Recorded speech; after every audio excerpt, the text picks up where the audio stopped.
dan kehidupan sosial masyarakat melalui diskusi dan juga studi kasus. Nah, nanti pada kegiatan pembelajarannya bakalan ada kegiatan studi kasus dan juga diskusi bersama rekan-rekan kelompok. Terus teman-teman nanti diharapkan dapat mengidentifikasi minimal 2 bentuk norma, hak, dan juga kewajiban sebagai warga sekolah dalam menjaga lingkungan setelah melakukan diskusi dan juga studi kasus.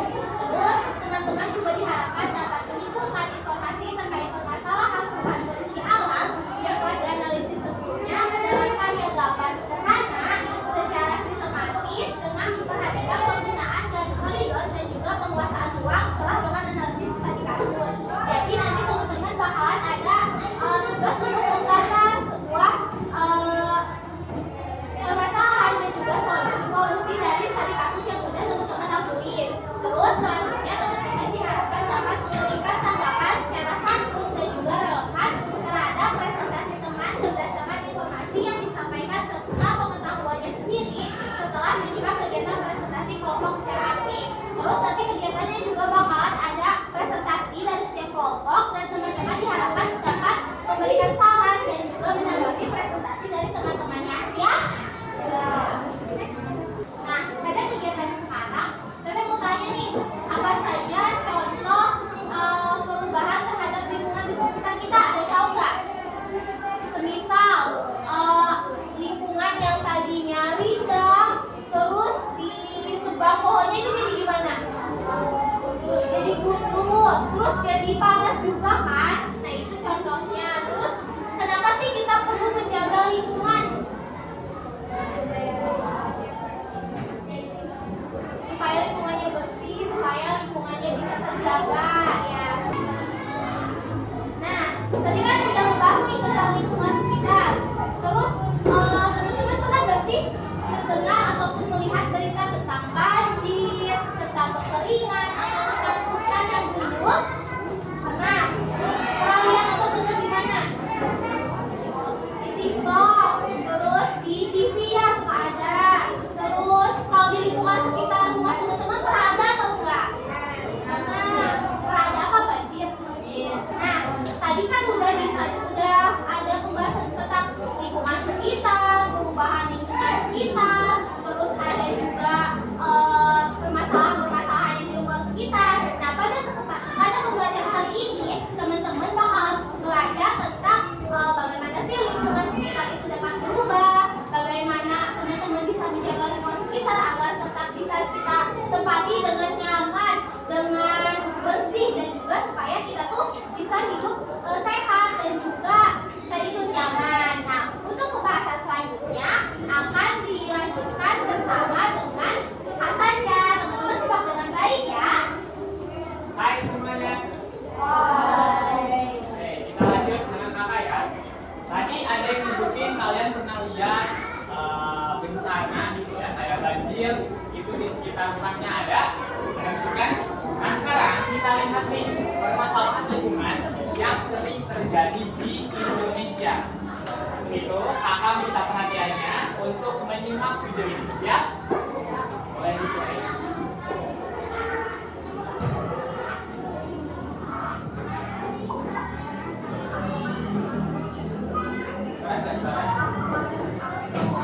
Kakak mau tanya, tadi ada pencemaran lingkungan apa aja yang ada di video?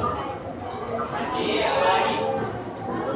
Hutan dulu, polusi udara tuh, sama tadi kerusakan sungai sama kerusakan.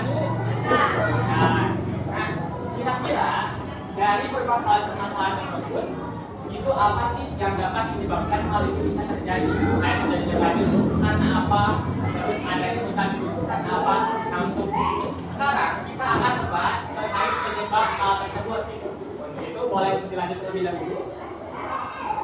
Nah, teman-teman boleh lihat gambar di sini. Ada gambar 1 dan gambar 2. Bisa teman-teman lihat di gambar 1 ada gambar apa? Seperti apa? Banyak sampah, terus airnya kotor ya. Sekarang kita bandingkan gambar 1 dengan gambar 2. Di gambar 2 kondisinya seperti apa teman-teman? Banjir. Apabila teman-teman pikirkan, ya, dari kedua gambar ini kira-kira teman-teman bisa menarik kesimpulan seperti apa? Hubungan antara gambar satu dengan gambar yang kedua. Ada yang bisa? Kenapa? Ayo yang bisa gak apa-apa angkat tangan. Yang bisa ngajukkan tangan yuk. Gak ada? Oke, Bapak jelasin ya. Hubungan antara gambar satu dengan gambar dua itu saling berhubungan teman-teman. Dari mana banjir itu dapat terjadi apabila banyak sampah di aliran sungai yang membuat sungai ataupun aliran sungai itu tersumbat gitu, sehingga akan terjadi banjir. Sekarang kita lanjut. Kakak mau teman-teman ada yang bisa mewakili, bisa menjawab hubungan antara ini. Ada yang bisa? Ada yang punya contoh itu ya banjir. Kamu bisa nggak? Yuk. Ada yang mau? Gak apa-apa, mencoba gak apa-apa, salah juga. Oke, kita simpulin bareng-bareng ya. Di gambar satu ada kondisinya seperti apa? Gunanya obat, banyak pohon-pohon ya. Di yang kedua, kondisinya seperti apa teman-teman? Nah, ini hutan gundul ini dapat disebabkan karena adanya penebangan liar yang dilakukan oleh manusia, ya teman-teman. Nah, sekarang kita kalau belajar studi, kita renungkan nih dari terjadinya banjir tadi, kemudian hutan yang gundul. Kira-kira apa sih penyebab dari perubahan kondisi alam tersebut dan siapa yang terdampak dari perubahan kondisi alam tersebut?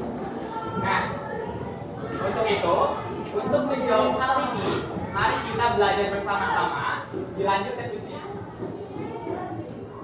Nah, ternyata teman-teman semua, tadi dengan adanya perubahan kondisi alam seperti banjir, kemudian hutan yang gundul, polusi udara yang terjadi, itu bisa terjadi karena adanya hubungan manusia dengan alam itu sendiri. Oke, kakak mau tanya nih, teman-teman hari ini mandi? Nah, mandi menggunakan apa? Air. Air merupakan sumber daya alam yang tersedia di bumi. Nah, selain air juga, sumber daya alam yang tersedia itu ada seperti cahaya matahari, kemudian angin, tanah, tumbuhan, hewan, dan sebagainya. Yang dimana teman-teman semua pasti membutuhkan sumber daya alam tersebut. Seperti tadi, contoh kecilnya teman-teman mandi di pagi hari itu menggunakan air ya. Nah, itu berarti bentuk teman-teman membutuhkan sumber daya alam yang ada di dunia ini, menggunakan air untuk mandi, untuk minum, dan lain sebagainya. Nah, dengan adanya hal tersebut, teman-teman ketika membutuhkan sumber daya alam gitu ya, ini ada dua bentuk kebutuhan gitu, atau ada dua bentuk interaksi antara teman-teman dengan sumber daya alam itu. Ada yang bersifat positif dan juga ada yang bersifat negatif.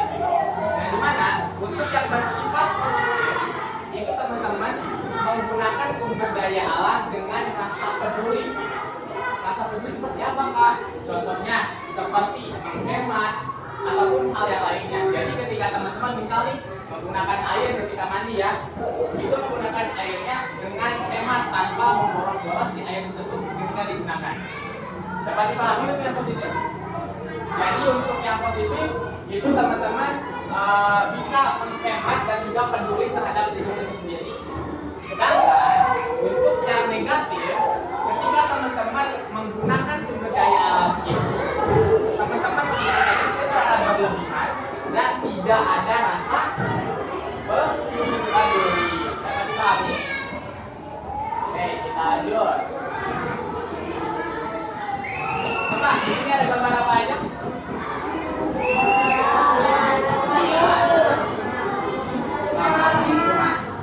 Nah, maksudnya adalah ini kita gambarnya seperti kita ya manusia. Manusia ketika ingin membangun rumah pasti memerlukan kayu. Nah, dilanjut ke sini. Dari mana sih kayu itu dapat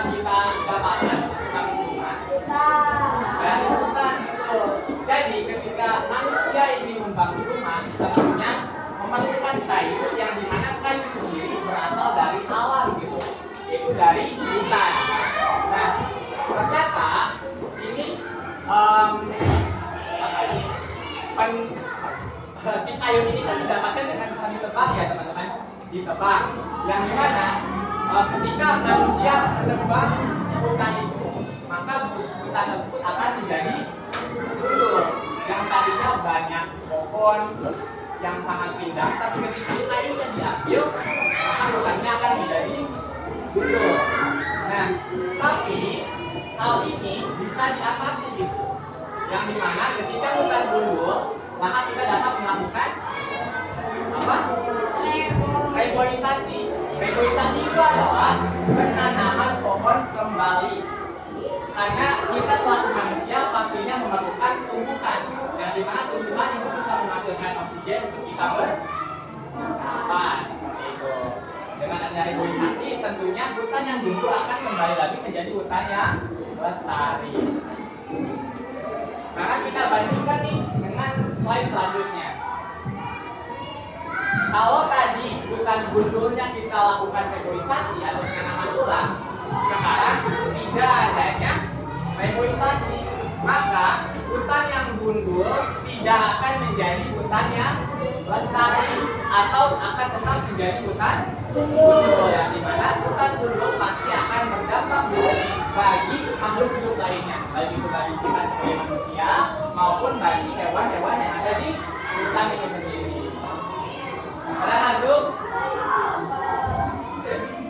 Oke, boleh lanjut. Nah, kalau tadi kan ketika ngambil kayunya itu ditebang, sekarang ngambil kayunya dengan cara dibakar si hutannya. Yang dimana ketika hutan tersebut dibakar, tentunya kondisinya akan seperti ini, semuanya akan hangus gitu ya. Yang dimana pastinya ketika hutan tersebut dibakar, hewan-hewan dan juga jenis-jenis tumbuhan yang ada di hutan tersebut pasti akan lenyap gitu ya, akan hangus terbakar, dan juga selain berdampak pada hewan dan juga tumbuhan tersebut, juga berdampak juga bagi kita sebagai manusia, yaitu terkait kesehatannya. Karena kan ketika hutan dibakar pasti akan mengeluarkan asap ya teman-teman. Yang dimana ketika asap tersebut terhirup oleh kita, maka kita akan terganggu kesehatan pernafasannya.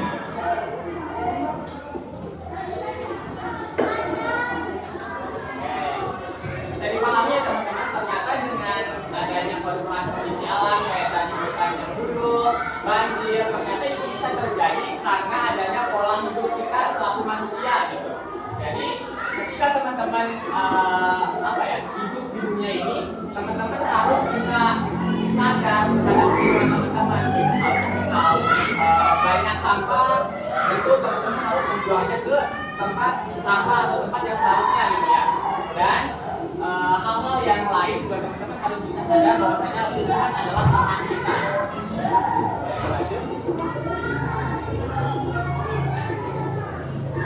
Nah, pola hidup itu dapat dikaitkan dengan norma, hak, dan kewajiban.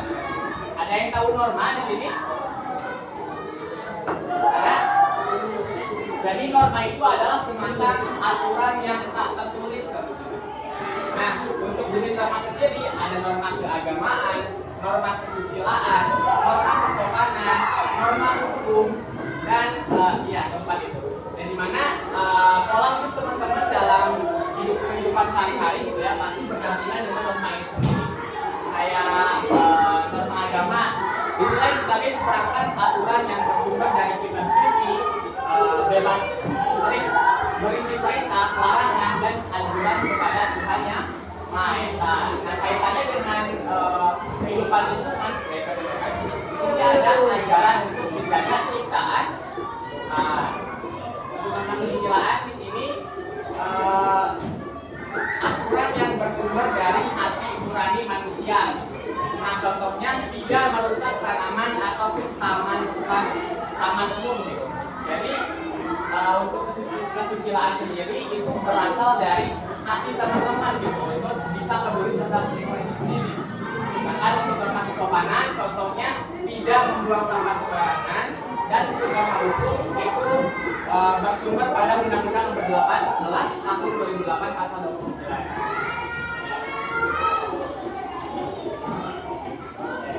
Pola hidup itu tadi kan dikaitkan dengan norma hak dan kewajiban. Nah, untuk itu setiap warga negara memiliki kewajiban dan bertanggung jawab untuk menjaga lingkungan sesuai pengetahuan yang dimiliki. Tapi ternyata tantangan yang harus kita hadapi adalah ketidakpedulian terhadap lingkungan. Jadi teman-teman harus lebih peduli terhadap lingkungan, ya. Siap teman-teman? Contohnya seperti apa tadi? Tidak membuang sampah sembarangan, tidak menebang hutan secara liar, dan lain sebagainya. Oke anak-anak, sekarang kita ice breaking terlebih dahulu ya. Ayo ikutin teteh ya. 1, 2, 3. Halo teteh. Bilang konsentrasi. Konsentrasi dimulai. Itu ya. Nanti sebutin nama. Misalkan sekarang ibu berikuti. 1, 2, 3. Konsentrasi. Konsentrasi dimulai. Reva Suci. Suci aja. Suci Arinda. Nah gitu ya, nanti oke. 1, 2, 3. Konsentrasi. Konsentrasi dimulai. Reva Felicia. Nah, sekarang setelah tadi apa yang dijelaskan oleh Pak Saca, apa sih kira-kira bagaimana peran kita dalam menjaga lingkungan sebagai seorang pelajar? Apa sih hal yang bisa kalian lakukan sebagai seorang pelajar dalam menjaga lingkungan? Coba apa? Iya betul, membuang sampah pada tempatnya. Ada lagi nggak? Iya bisa. Terus, nah itu merupakan salah satu kontribusi kita sebagai seorang pelajar dalam menjaga lingkungan. Nah, sebagai seorang pelajar sendiri kita harus memulai dari lingkungan terdekat terlebih dahulu, yaitu lingkungan sekolah sebagai warga sekolah. Nah, oke. Sekarang ibu akan membagi kalian dalam 5 kelompok. Nah, untuk kelompoknya coba berhitung dari sana 1 sampai 5.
sih?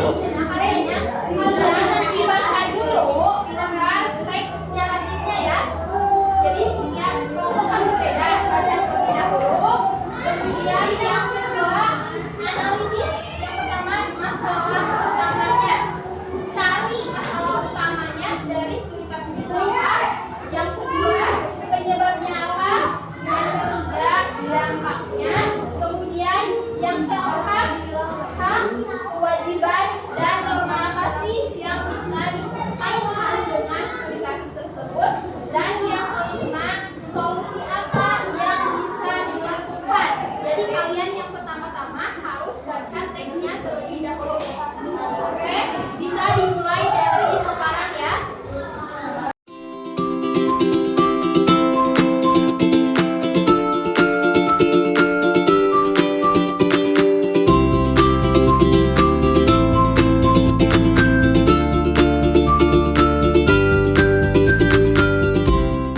Oke, semuanya perhatikan di nomor 6. Oke, semuanya perhatikan di nomor 6. Itu apa soalnya, coba baca.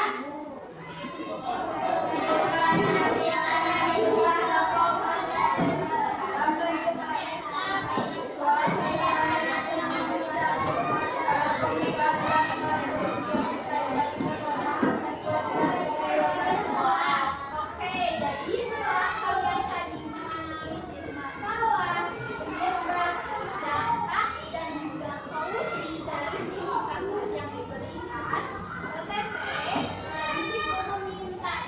meminta untuk menuangkannya dalam sebuah gambar sederhana. Jadi tuangkan kesimpulannya, apa itu penyebabnya, kemudian apa itu dampaknya, apa solusinya dalam sebuah gambar. Jadi tujuan pembuatan gambar ini adalah untuk menunjukkan pemahaman kalian terhadap masalah lingkungan yang telah tadi dianalisis secara logis, berurutan, dan mendalam. Bukan menampilkan gambar yang bagus, tetapi harus bisa itu teh menunjukkan pemahaman kalian. Apa sih tadi penyebabnya? Gambarin. Ya, ngerti? Kebayang? Kebayang? Oke, nah gambar inilah yang nantinya akan kalian presentasikan. Nah, di sini itu ada contoh gambarnya. Catatannya adalah fokus pada proses penyimpulan dan pengkomunikasian pemahaman kalian secara berurutan, bukan keindahan.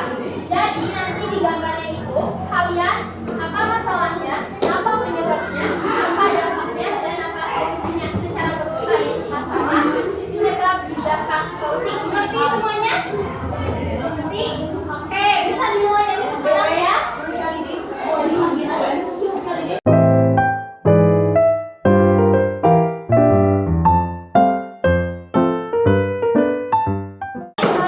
Nanti kalian mengungkapkan pemahaman, kalian juga bisa untuk menambah nilai ya. Kalau misalkan mau semakin bagus, perhatikan pula garis horizon, garis yang membatasi antara langit dan bumi. Ini juga sama, ada garis horizon, ada garis horizon. Jadi ada latar belakangnya nih. Kalau misalkan kalian mau semakin jelas dan semakin bagus, kemudian perhatikan juga penguasaan orangnya ya. Berarti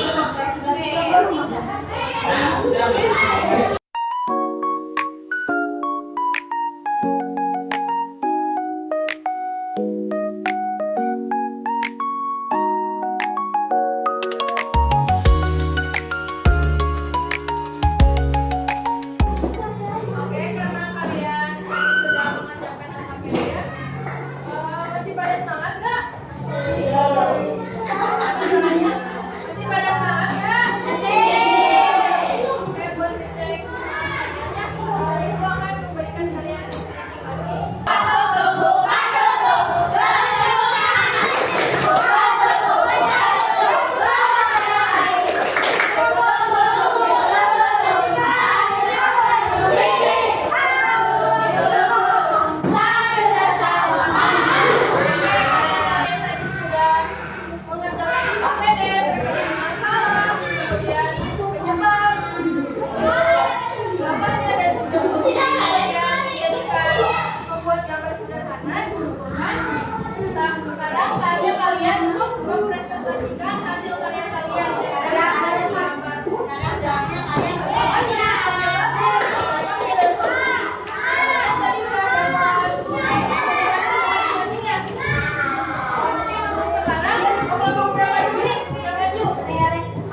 simpulkan sekarang dari kelompoknya. Penyebabnya apa, dampaknya apa, solusinya apa.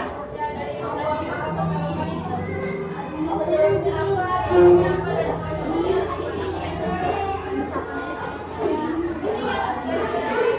Dari hasil gambarnya. Jadi teman-teman, Teman-teman yang lain juga simak teman-teman yang di depan ya. Karena nanti kan ada sesi buat kalian tentang lagi.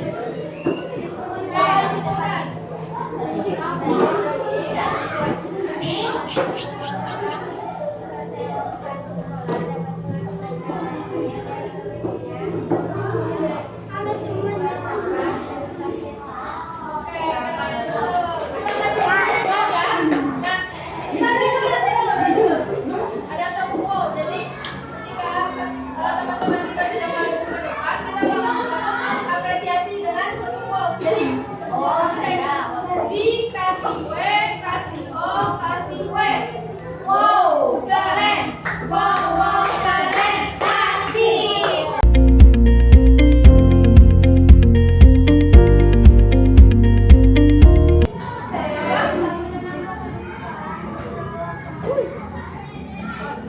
Solusinya ya, tepuk tangan.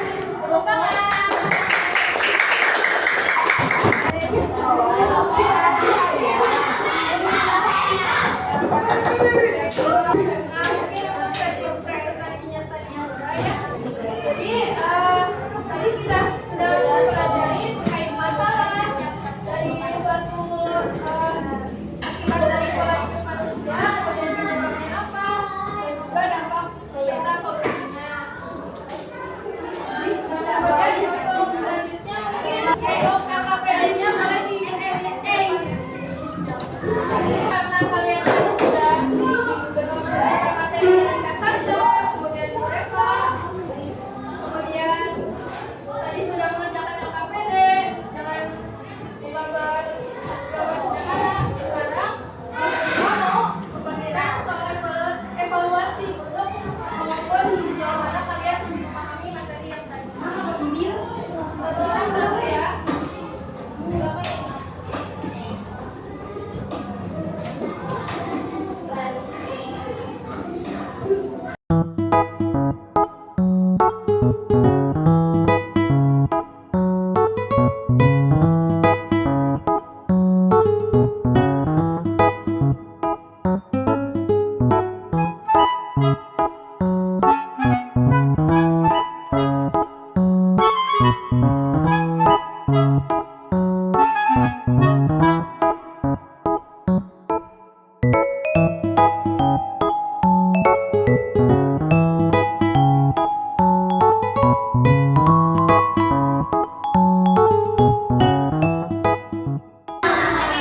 Nah, tadi kan udah belajar ya bareng Kak Saca, Bu Reva, dan juga Teh Alisa.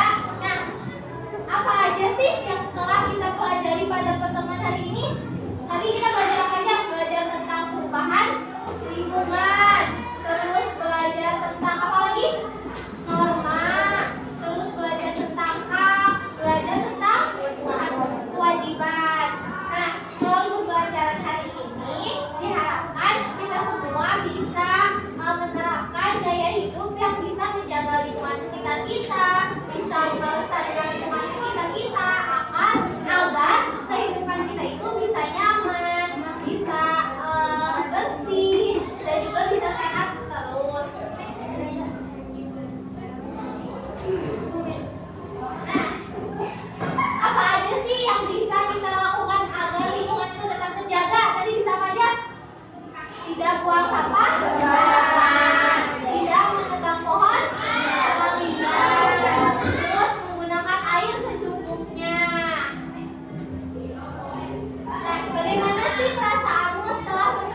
sesuaiin sama apa yang teman-teman temuin lewat studi kasus tadi. Nah, terus apa manfaat yang bisa kamu peroleh setelah mengikuti pembelajaran hari ini? Tadi menjaga lingkungan, ya, mengetahui adanya perubahan-perubahan di lingkungan sekitar kita. Terus apa hal-hal yang ingin kamu lakukan setelah mengikuti pembelajaran hari ini? Apa yang ingin teman-teman lakukan setelah pembelajaran hari ini? Pada tepatnya mengikuti norma, aturan, hak, dan kewajiban yang ada. Nah, alhamdulillah teman-teman pada hari ini sudah selesai. Semoga pembelajaran hari ini bisa meninggalkan bekas yang mendalam buat teman-teman semuanya dan juga ilmu yang teman-teman dapatkan itu bisa bermanfaat. Amin. Nah, untuk menutup pertemuan kali ini, ayo kita tutup dengan doa. Boleh dipimpin sama KM-nya lagi?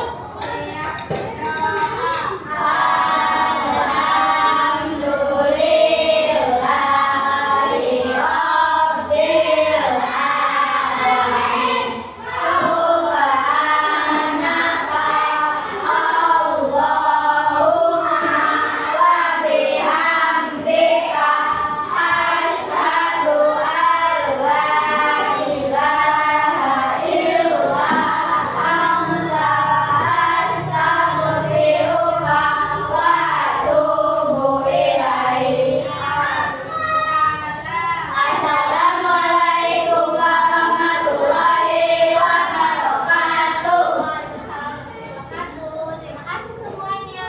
Sekarang mulai dari sekarang ya kita tutup pertemuan ini. Wassalamualaikum warahmatullahi wabarakatuh. Waalaikumsalam warahmatullahi wabarakatuh.